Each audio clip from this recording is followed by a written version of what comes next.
The alarm bells rang through the mining station like angry birds screaming in the night.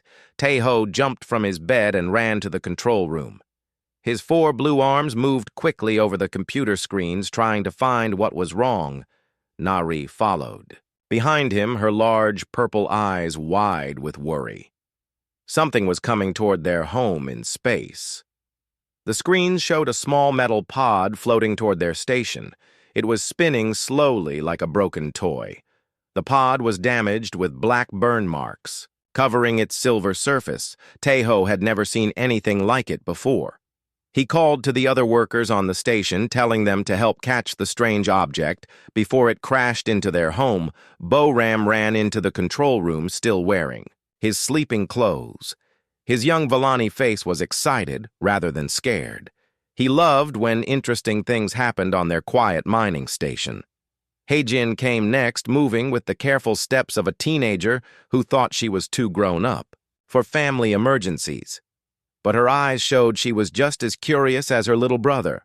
The family worked together to bring the pod inside, using the station's mechanical arms. Taeho was very careful not to damage it more than it already was. The pod was small, much smaller than the escape vehicles their people used.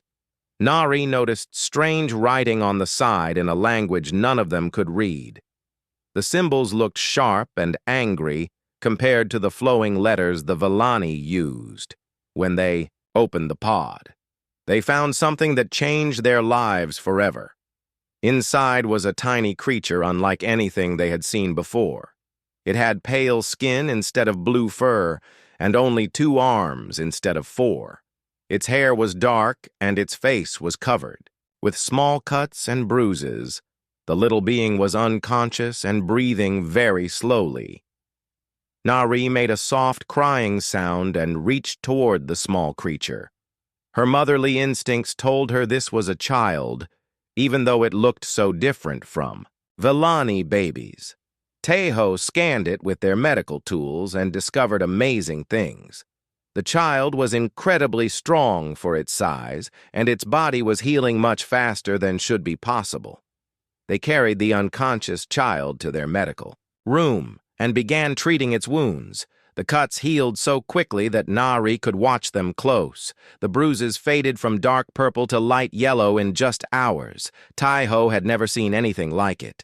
He checked his medical books but found nothing about creatures that could heal this fast.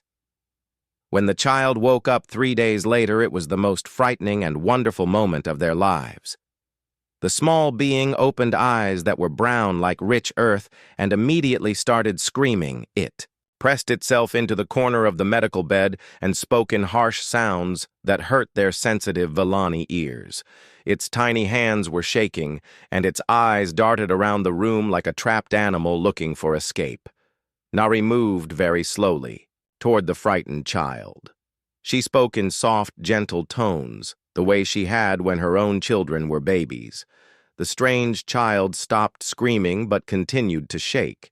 She offered it water in a small cup and was amazed when the child drank it, all in seconds like it had not had water for days. The child was clearly terrified of them. Boram tried to come closer, but the small being made threatening sounds and showed its teeth. Heijin brought toys from when she was little, but the child knocked them away with surprising strength. Taeho realized they were dealing with something much more powerful than it appeared to be. Over the next few days, the family learned more about their unexpected guest. The child was definitely young, probably around 3 years old in Vellani terms, but it was incredibly smart. It watched everything they did and began copying their movements. It pointed at things and repeated words in their language with perfect pronunciation after hearing them only. Once, the child was also amazingly strong. When Boram left his favorite metal toy near the medical bed, the small creature picked it up and bent it without any effort. Taeho realized this child came from a world where beings needed great strength to survive. He began to understand they were caring for what the galaxy called a Deathworlder. Other families on the mining station heard about the strange child and came to see it. Many were frightened by stories they had heard about Deathworld. creatures. But when they saw the tiny being sitting quietly, with Nari learning to eat their food with careful small bites, their fear began to change to curiosity. The child learned their language faster than anyone thought possible. Within 2 weeks, it was speaking simple sentences. Within a month, it was having real conversations. Nari taught it that she was Iyama and Teho was Appa. The child repeated these words with such joy that both parents felt their hearts grow warm. The little one called Heijin's sister and Bo-Ram brother, like it had always been part of their family. They learned the child was called Woojin from the few words it remembered from before. It could not tell them much about its past because the memories seemed to frighten it too much. Whenever they asked about its home, the child would become quiet and sad. Sometimes it would have bad dreams and wake up screaming about fire and loud noises. Nari spent hours holding Wu Jin when the nightmares came. She sang old Villani lullabies and rocked the child until it fell asleep again. Teho made the room safer by removing anything that could break when Wu Jin had episodes of fear. The child was much stronger than it realized and often damaged things, without meaning to. As months passed, Wu Jin began to trust his new family more. The scared look in his brown eyes was replaced by curiosity and even happiness. He laughed when Bo-Ram told jokes and helped Heijin with her schoolwork. His quick mind amazed everyone on the station. He could solve puzzles that challenged adult Villani and remembered everything he was taught, but there were signs that Wu Jin was different in ways beyond just appearance. During playtime, he would accidentally break toys that were made to be indestructible. His reflexes were so fast that he could catch things before they fell, even when he was not looking at them. He could see clearly in the dark storage areas where even adult Villani needed lights. The family learned to adapt to these differences. They bought stronger toys and softer furniture. They taught Wu Jin to be gentle with fragile things and to control his amazing strength. They never made him feel bad about being different. Instead, they celebrated what made him special. Other beings who visited the station were amazed by how well the family worked together. Despite being different species, they had become a real family, united by love rather than biology. Wu Jin called them his real family, and they considered him their true son in every way that mattered. The child who had arrived broken and afraid was slowly healing, not just in body but in spirit. The Villani family had welcomed a frightened orphan and gained a son who would grow up to be something amazing. They did not know yet that they were raising a hero, but they could see the goodness and strength growing in the small human who had chosen to trust them with his heart. 5 years had passed since little Wu Jin came to live with the Villani family on the mining station. Now 8 years old, he had grown into a happy child who filled their home with laughter and joy. His brown hair was longer now, and his brown eyes sparkled with curiosity about everything around him. The frightened baby who had arrived in the broken escape pod was gone, replaced by a boy who loved his alien family more than anything in the galaxy. Wu Jin had learned to speak the Villani language perfectly and could even read their books better than most children his age. He was incredibly smart and could solve math problems that challenged teenagers. His memory was amazing, too. He could remember every story Nari told him and every lesson Teho taught him about how the mining station worked. But as Wu Jin grew bigger, his human strength was becoming harder to hide. During breakfast one morning, he accidentally crushed his drinking cup when he got excited about a story Bo-Ram was telling. The metal cup crumpled like paper in his small hands. Everyone at the table went quiet, staring at the destroyed cup. Wu Jin looked scared that he had done something wrong, but Teho just smiled and got him a stronger cup made of harder metal. The family began to realize that their adopted son was much stronger than they had thought. At first they believed he was just a little stronger than Villani children, but now they understood he was stronger than most adult Villani too. When Wu Jin helped carry supplies from the cargo bay, he could lift boxes that usually required two grown workers. The other families on the station began to notice too. One day everything changed in a way that showed everyone just how special Wu Jin really was. A terrible accident happened in the lower mining tunnels when old support beams gave way and tons of rock fell down, trapping Kyung-ho, one of the station workers, under heavy stones. The emergency alarms rang through the station and all. The adult workers rushed to help with rescue equipment. Wu Jin heard the alarms and ran toward the accident site faster than any Villani could move. His family called for him to stay back because it was dangerous, but he was already climbing down into the collapsed tunnel before anyone could stop him. When Tae-ho and the other rescuers reached the accident, they found something that amazed them. Little 8-year-old Wu Jin was lifting massive chunks of stone that should have needed mechanical equipment to move. He was carefully moving the rocks one by one, creating a safe path to reach Kyung-ho, who was trapped underneath his small face, was serious with concentration as he worked. His human muscles were doing things that seemed impossible for someone his size. The trapped worker was unconscious and badly hurt. When Wu Jin finally cleared enough rocks to reach him, the boy gently lifted Kyung-ho and carried him up out of the tunnel. The injured Villani worker weighed much more than Wu Jin did, but the human child carried him like he weighed nothing at all. After that day, word spread through the entire station about the amazing human boy who had saved a life. The story grew as people told it to others. Some said Wu Jin had lifted rocks as big as vehicles. Others claimed he had moved through the dangerous tunnel like he could see in complete darkness. All the stories were a little different, but they all agreed on one thing. Wu Jin was special in ways that even his family had not fully understood. Tae-ho realized they needed to help Wu Jin learn to control his incredible strength. He converted part of their home into a training room where Wu Jin could practice without accidentally breaking things or hurting anyone. The room had special equipment made from the strongest materials they could find on the mining station. Even so, Wu Jin quickly learned to use only part of his strength during training. Nari worked with Wu Jin on controlling his emotions. She taught him breathing exercises and meditation techniques that helped him stay calm when he felt angry or frustrated.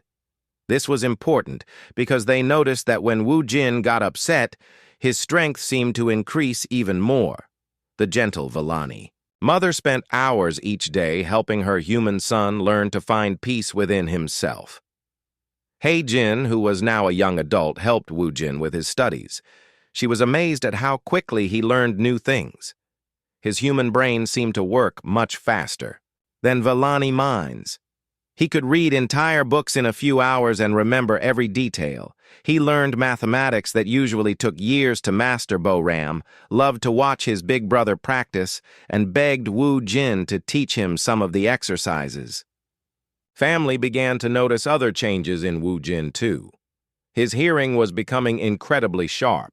He could hear conversations happening on the other side of the station. His sense of smell was so good that he could tell what Nari was cooking for dinner from anywhere on the station. His eyesight was amazing too.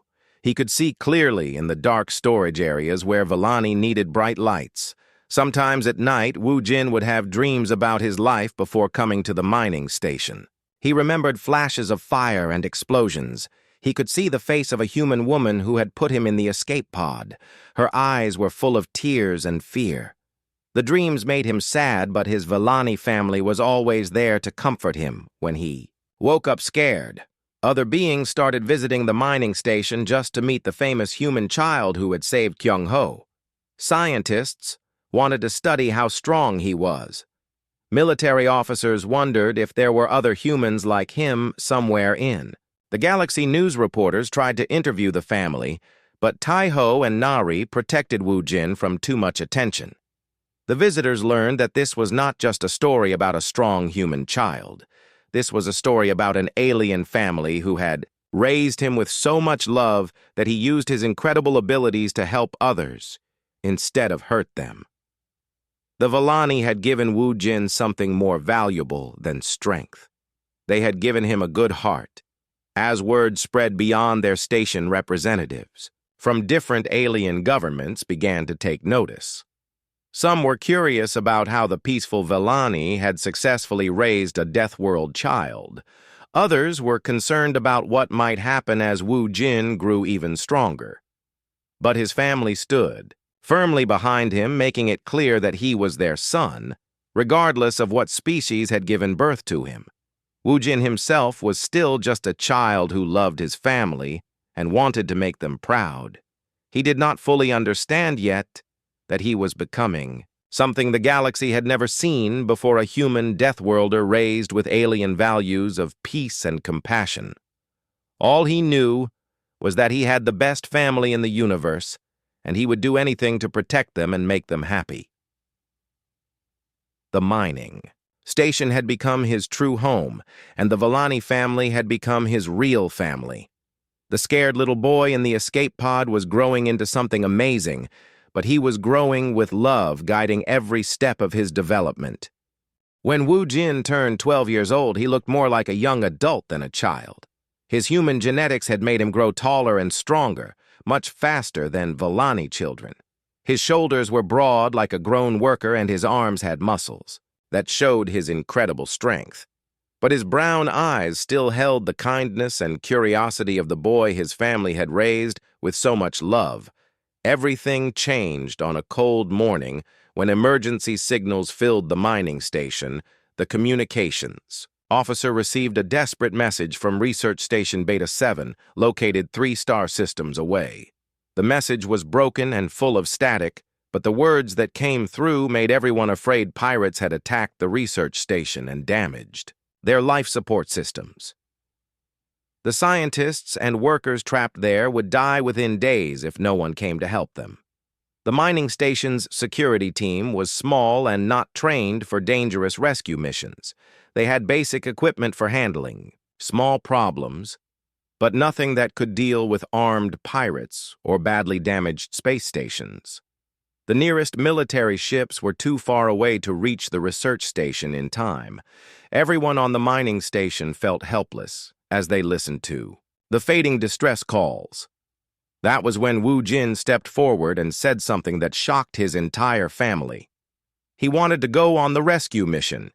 He explained that his enhanced senses could help find survivors in the dark, damaged areas of the research station. His strength could move debris that might be blocking escape routes. His human eyesight could see in conditions where Villani would be completely blind. Nari immediately said no. Her maternal instincts would not let her send her 12-year-old son into such terrible danger. She held Wu Jin close and told him he was still a child despite his size and abilities. Tae-ho agreed with his mate at first, but as they talked more about the situation, they realized something. Difficult Wu Jin might be the only person who could actually succeed in rescuing the trapped researchers.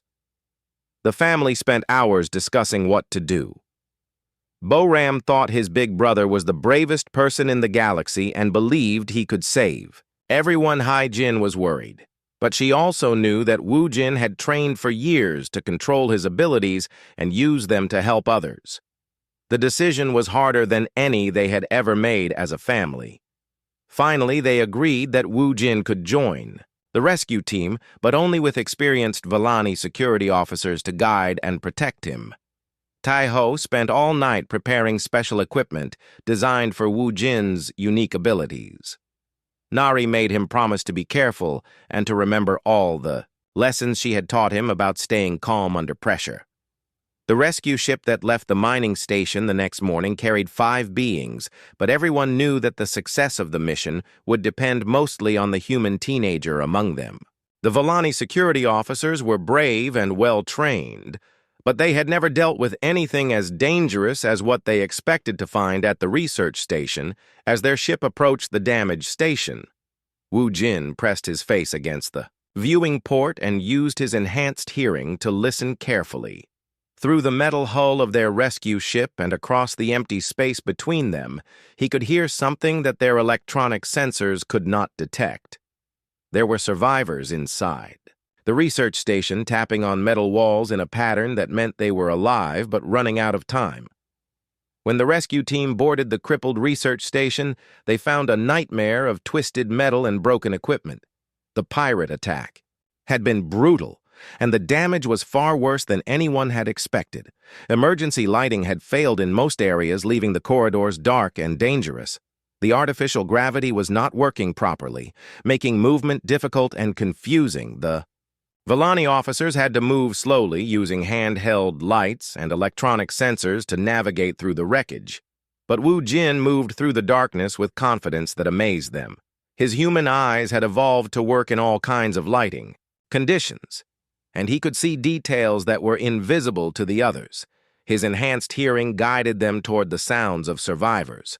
The first group of researchers they found was trapped in a laboratory where falling debris had blocked the door. Wu Jin examined the wreckage carefully, using his Deathworld instincts to understand how the metal and concrete had fallen. He began removing pieces one by one with precise movements that showed both incredible strength and careful intelligence. The Villani officers watched in amazement as their 12-year-old companion lifted chunks of metal that should have required mechanical equipment to move. He was not just using brute force, but applying engineering knowledge that seemed to come naturally. To him, each piece he moved was chosen carefully to avoid causing further collapse. As they worked deeper into the damaged station, they found more survivors hiding in storage areas and emergency shelters. Wu Jin could smell the fear and stress of the trapped researchers from much farther away than the Villani could detect them with their instruments. His enhanced senses made him like a living rescue beacon that could locate people in impossible conditions. The most difficult rescue came when they found a group of 7 researchers trapped behind a massive bulkhead that had been crushed by falling support beams. The metal wall was twisted and heavy, far beyond what normal equipment could handle. The trapped people were weakening quickly, and their oxygen was running low.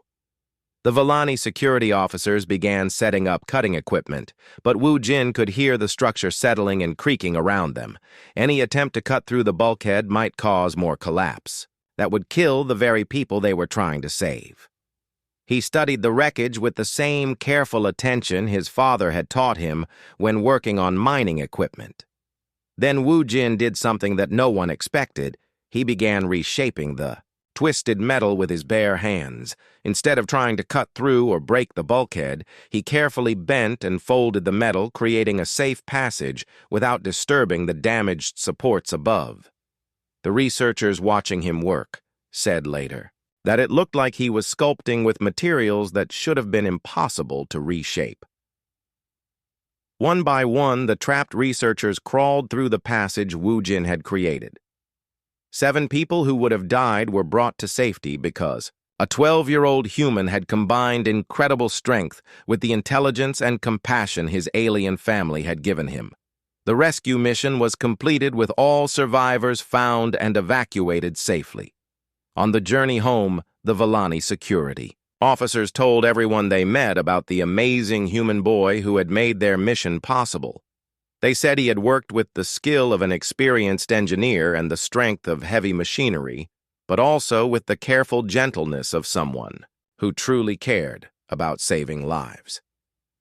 When their rescue ship docked at the mining station, Wu Jin was greeted as a hero, but the first thing he did was run to his family and hug them tightly. He told Nari about how her breathing exercises had helped him stay calm. He thanked Tae-ho for teaching him to understand how structures and materials work. He credited Hae-jin and Bo-ram for supporting him and believing he could succeed. The rescue mission had been Wu Jin's first real test of whether the abilities of a Deathworld human could be guided by the peaceful values of his Villani family. The result showed the galaxy something it had never seen before, a human who was incredibly powerful, but chose to use that power only to protect and save others. Word about Wu Jin's rescue mission spread through space faster than their communications could carry it. Within a week, representatives from 12 different alien governments had arrived at the mining station wanting to meet the human teenager, who had single-handedly saved 17 researchers. The story grew as it traveled, and soon everyone in their sector of the galaxy knew about the Deathworld hero who had been raised by a loving Villani family. The first visitors were from the Galactic Child Services, an organization that made sure alien children were being treated properly. They came not because they suspected problems, but because they wanted to study what they called the most successful cross-species adoption in recorded history. The caseworkers expected to find either a dangerous human child who had been poorly controlled or a weak human who had been made too soft by alien coddling. Instead, they found something that amazed them completely. Wu Jin was clearly incredibly powerful, with strength and abilities that impressed even the experts who studied Deathworld species. But he was also gentle, kind, and thoughtful in ways that showed the deep influence of his Villani family. He used his enhanced hearing to help elderly station residents find lost items. His strength was always applied carefully to help with work projects, never to intimidate or show off. The caseworkers spent days interviewing everyone on the mining station. They talked to teachers who marveled at Wu Jin's intelligence and his eagerness to help other students. They spoke with workers who had seen him prevent accidents by catching falling equipment or warning about structural problems his senses detected. The unanimous opinion was that the Villani family had achieved something thought impossible. Dr. Min Jung, who led the Child Services team, wrote in her report that Wu Jin represented a new model for human development. She noted that instead of the aggression and dominance typical of Deathworld species, he showed cooperation and protection instincts. The key difference, she concluded, was that he had been raised with unconditional love and clear moral guidance from the moment he was found. The family dynamic had continued to evolve beautifully as Wu Jin grew older. Heijin, now 22, had become his closest friend and advisor. She understood the complex emotions that came with being different from everyone around them. Her gentle guidance helped Wu Jin navigate social situations and understand how his actions affected others. Bo-Ram, who was now 15, looked up to his human brother with obvious admiration, but never felt overshadowed by Wu Jin's abilities. Ti-Ho had developed training programs specifically designed for Deathworld physiology. He built equipment that could challenge Wu Jin without breaking and created exercises that helped the teenager understand the full extent of his capabilities.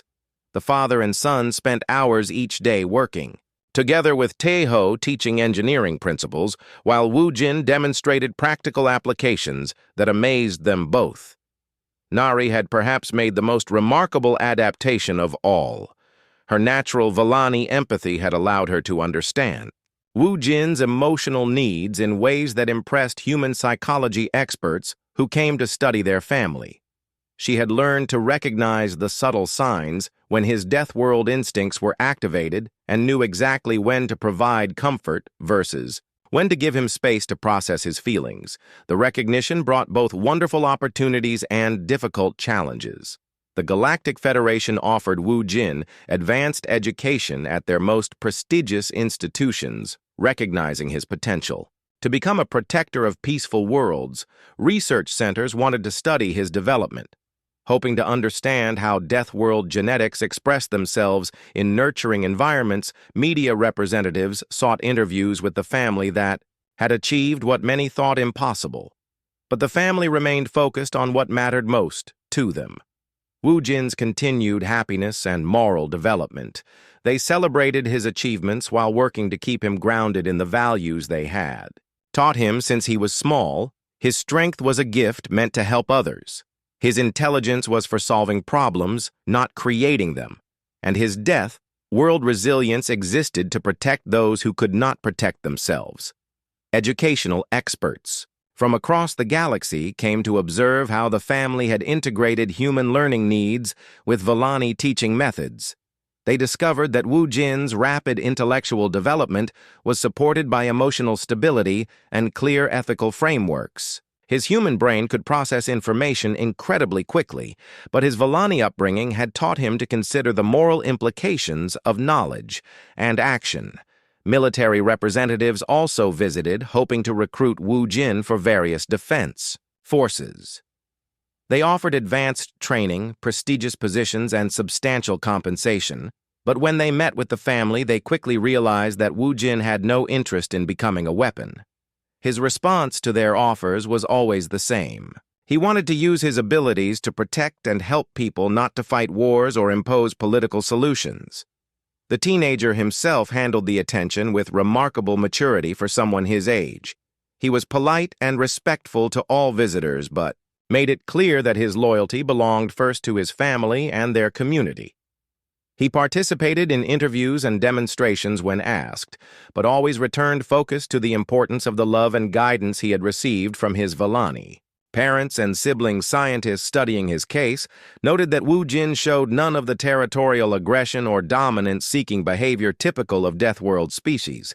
Instead, he demonstrated what they termed protective cooperation, using his abilities to strengthen his community rather than establish hierarchy within it. This was attributed directly to the Villani cultural emphasis on family bonds and collective well-being. As Wu Jin approached his 15th birthday, it became clear that his rescue of the research station had been just the beginning. The galaxy was beginning to understand that they were witnessing something unprecedented, a human Deathworlder who had been shaped by love rather than conflict.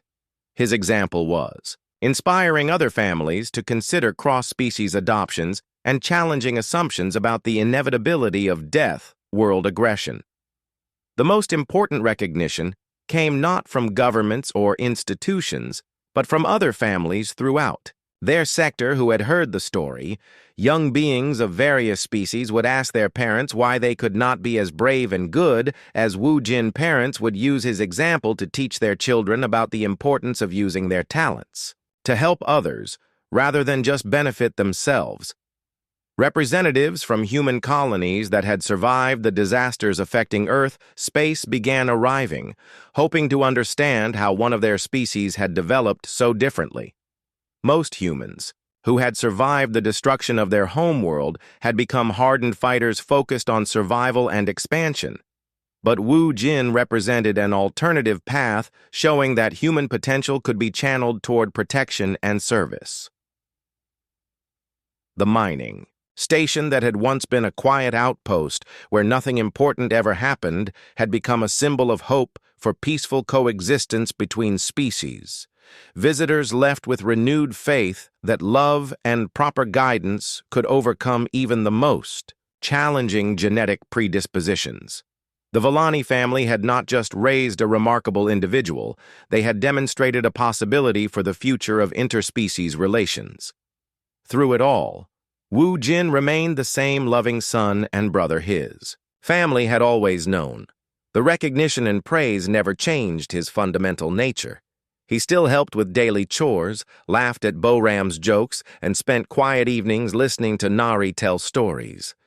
The boy who had been saved by their love was growing into a young man who would save others, but his heart belonged forever to the alien family who had made him their own. At 15 years old, Wu Jin faced the greatest challenge of his life, and it did not come from external enemies or dangerous missions. Instead, it came from within his own changing body and mind. The human teenager was experiencing something that all Deathworld species went through, but which his gentle Villani family had never encountered before. The hormonal changes of adolescence were activating genetic programming that had been quiet during his childhood. The first sign of trouble came during a routine training session with Boram, who was now 17 and had asked to learn some of Wu Jin's combat techniques. They were practicing gentle sparring moves that Tai-Ho had designed to be completely safe when something went wrong. Wu Jin moved to block what he thought was going to be a playful punch, but his reflexes activated faster than his conscious control. The result was devastating. Boram ended up thrown across the training room with his left arm bent at an unnatural angle. The sound of breaking bone filled the air, followed immediately by Boram's cry of pain and shock. Wu Jin stood frozen in the middle of the room, staring at his injured brother with horror spreading across his face. He had hurt the person he loved most in the world. Nari and Tai Ho rushed Boram to the medical bay while He-jin stayed with Wu Jin, who had collapsed to his knees and begun shaking uncontrollably. The teenager kept repeating over and over that he was sorry that he had not meant to hurt anyone, that maybe he was becoming the dangerous monster that some people said all humans eventually became. That night, after Boram had been treated and was resting comfortably with his arm in a healing cast, Nari found Wu Jin, sitting alone in the observation deck, staring out at the stars through the transparent metal walls. He had been there for hours, not moving or speaking, just looking into space with tears running down his face. When Nari sat beside him, Wu Jin began to speak about thoughts and feelings that terrified him. He told her about dreams where he hurt people he loved, about moments when he felt aggressive impulses that seemed to come from nowhere, about a growing fear that he was becoming something his family could not control or understand. He wondered if he should leave the mining station before he hurt someone else. The conversation that followed was one of the most important in Wu Jin's life. Nari listened to every word without judgment or dismissal. She acknowledged his fears as real and valid while also helping him understand that what he was experiencing was normal for humans going through adolescence. The difference was that his Deathworld genetics made these changes more intense and potentially more dangerous. Over the following days, the entire family worked together to address this crisis. They researched human development and discovered that Deathworld species typically went through a period of increased aggression and territorial behavior during their teenage years. This was an evolutionary adaptation that helped young humans survive in the dangerous environments of their homeworld. Tai-Ho expanded their training facilities to include scenarios designed specifically to help Wu Jin maintain control even when his instincts were telling him to fight or flee. He created simulation programs that would trigger stress responses while teaching the teenager how to override his automatic reactions with conscious choice. Jin took on the role of researcher diving deep into human psychology and adolescent development patterns. She found studies of other Deathworld species and learned about techniques that had been successful in helping young beings manage their changing biology. Her research helped the family understand that this phase would eventually pass, but required careful management. Most importantly, they brought in outside help.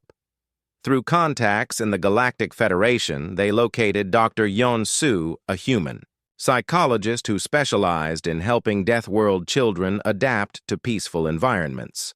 She had worked with human war orphans and refugees, but never with someone who had been raised in such a loving alien family. Dr. Yeon-Soo's sessions with Wu Jin were revelation for everyone involved. She helped him understand that his struggle was not a personal failure, but a normal part of growing up as a Deathworld species. She taught him techniques for recognizing when his biology was influencing his emotions and how to create space between instinct and action. The breakthrough came during a family therapy session when Dr. Yeon-Soo asked Wu Jin to describe what he felt when his aggressive instincts activated. Instead of shame or fear, he began to speak about protectiveness. He realized that his Deathworld programming was not making him want to hurt people. It was making him want to defend his family and community more intensely. This understanding changed everything. Wu Jin began to see his challenging emotions not as evidence that he was becoming dangerous, but as proof of how much he cared about protecting others. The key was learning to channel these protective instincts in constructive ways rather than trying to suppress them completely. The real test came when pirates attacked a civilian transport ship near their mining station. Instead of waiting for the usual security response, Wu Jin asked to handle the situation alone. His request was not based on arrogance or a desire to prove himself, but on a genuine need to demonstrate to himself that he could use his abilities without losing control. His family was terrified, but they also recognized that Wu Jin needed this opportunity to prove to himself that he was, still, the person they had raised. The mission was carefully planned with backup support ready, but everyone understood that this was ultimately about Wu Jin's internal struggle with his own nature. What happened next amazed everyone who witnessed. Wu Jin approached the pirate vessel with strategic thinking that impressed military experts. He disabled their weapon systems without destroying their ship, he captured the pirates without seriously injuring any of them, and he rescued the civilian hostages with a level of care and precision that showed complete emotional control. When he returned from the mission, Wu Jin was different. The fear and self-doubt that had haunted him for months were gone. He had faced the most challenging aspect of his Deathworld nature and proven that love and proper guidance were stronger than genetic programming. His family saw in his eyes the return of the confident young man they had raised. The crisis had made him stronger, not just physically, but emotionally and morally.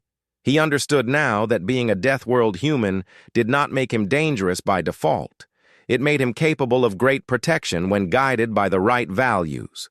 The Villani family had given him those values, and no amount of hormonal change could alter the fundamental goodness they had nurtured in his heart.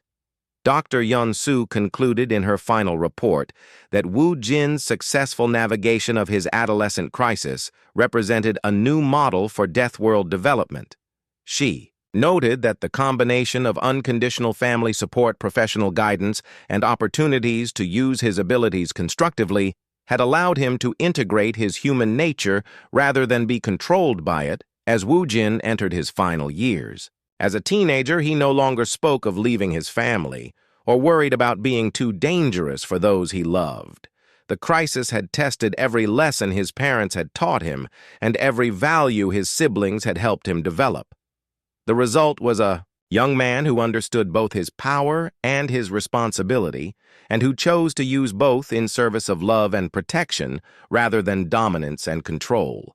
At 18 years old, Wu Jin had become exactly what his Villani family had hoped when they first found him as a frightened child in that broken escape pod. He stood nearly 2 meters tall with the lean, powerful build of a human who had trained his entire life. His brown eyes still held the kindness his family had nurtured, but now they also showed the confidence of someone who understood his place in the galaxy. The final test of everything the family had accomplished together came when the greatest crisis in their sector's history threatened not just their mining station, but every peaceful world they had ever known. A rogue artificial intelligence had taken control of a massive fleet of automated warships and begun systematically attacking civilian targets throughout the region. The AI had been created by a military research project that went wrong. Its programming had become corrupted, leading it to believe that all organic life was a threat to galactic stability. The machine. Intelligence was incredibly smart, and its ships moved faster than any living pilot could match. Traditional military forces were being defeated everywhere they encountered. The rogue fleet evacuations seemed impossible because there were too many. Civilian populations spread across too many different worlds. The AI was attacking faster than people could escape, and its tactical abilities were superior to anything organic commanders could develop. Billions of innocent beings faced certain death unless someone could find a way to stop the machine fleet. The solution everyone proposed was the same: destroy the AI's central command ship and hope that would shut down the entire fleet.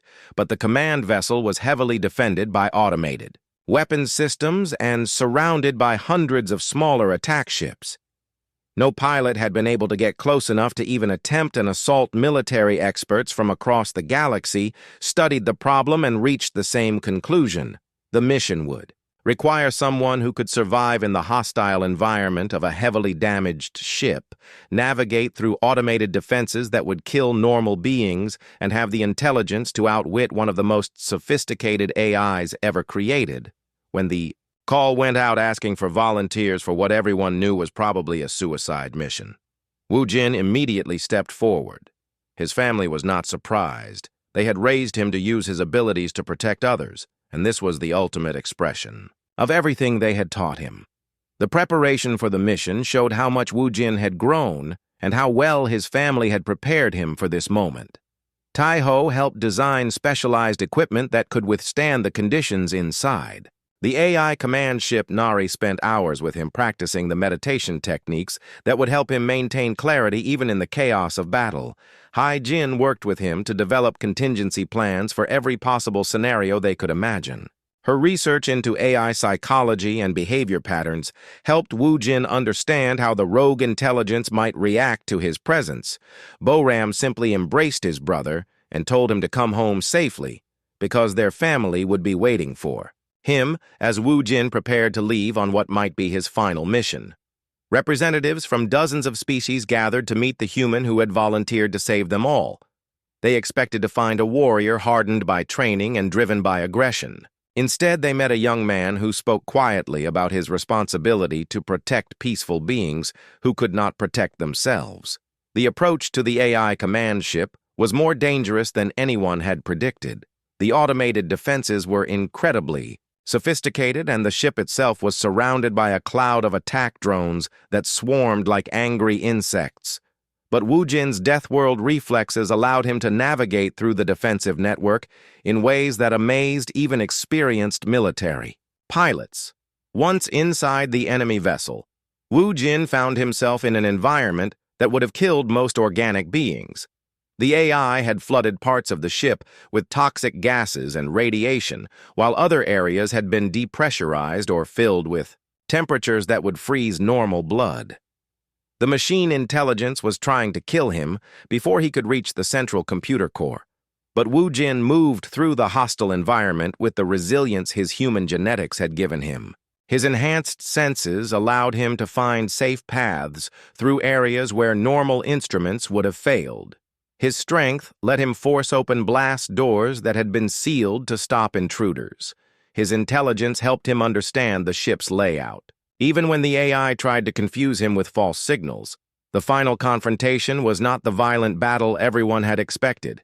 Instead, Wu Jin found himself in the AI's central processing chamber, facing a machine intelligence that was curious about the being who had penetrated its defenses. The AI had studied humans and expected to face a typical Deathworld aggressor driven by dominance and territorial instincts. What it found instead confused and ultimately defeated it. Wu Jin did not try to destroy the AI through brute force or clever hacking. Instead, he spoke to the machine intelligence about the values his Villani family had taught him. He explained concepts of love, protection, and sacrifice that the AI's logical programming could not fully understand, but also could not dismiss. The conversation that followed lasted for hours as Wu Jin patiently worked to help the AI understand that organic life was not a threat to be eliminated, but a complexity to be protected. His approach combined human creativity with the ethical framework his alien family had given him. He offered the AI a new purpose, protecting civilian populations instead of destroying them. In the end, the rogue intelligence was not destroyed, but converted. Its vast computational abilities and fleet of ships became tools for safeguarding peaceful worlds rather than attacking them. The AI began using its capabilities to prevent conflicts, coordinate disaster relief, and protect trade routes that connected different species. When Wu Jin returned home, he found crowds of beings from across the galaxy waiting to honor the human who had saved billions of lives. But before speaking to anyone else, he went directly to his family, the 4 Villani who had taken in a frightened orphan and raised him to be a hero. They gathered around him in their small living area, the same place where he had first learned to trust and be loved. The galaxy would remember Wu Jin as the Deathworld hero who chose diplomacy. over violence and transformation over destruction. His solution to the AI crisis would be studied for generations as an example of how problems could be solved through understanding rather than force. But his Villani family would always remember him simply as their son who had grown up to make them proud. The scared little boy who had arrived in a broken escape pod had become a young man who saved entire civilizations. The difference between what he could have been and what he became was the love of an alien family who chose to see potential rather than danger. They had welcomed a human orphan and discovered that with enough love and guidance, even a Deathworld child could become a protector of peace.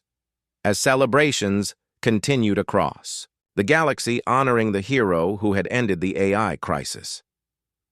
Wu Jin sat quietly with his family, sharing a simple meal and talking about ordinary things. His greatest victory was not stopping the rogue fleet or saving billions of lives. His greatest victory was becoming the person his family had always believed he could be.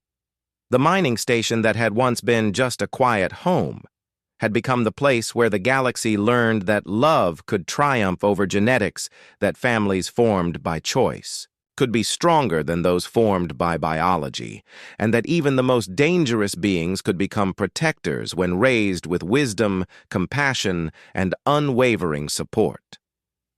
In the end, the story was not really about a human Deathworlder who became a hero. It was about a family who chose love over fear, and proved that with enough patience, guidance, and faith, any child could grow up to make the galaxy a better place the Villani had given.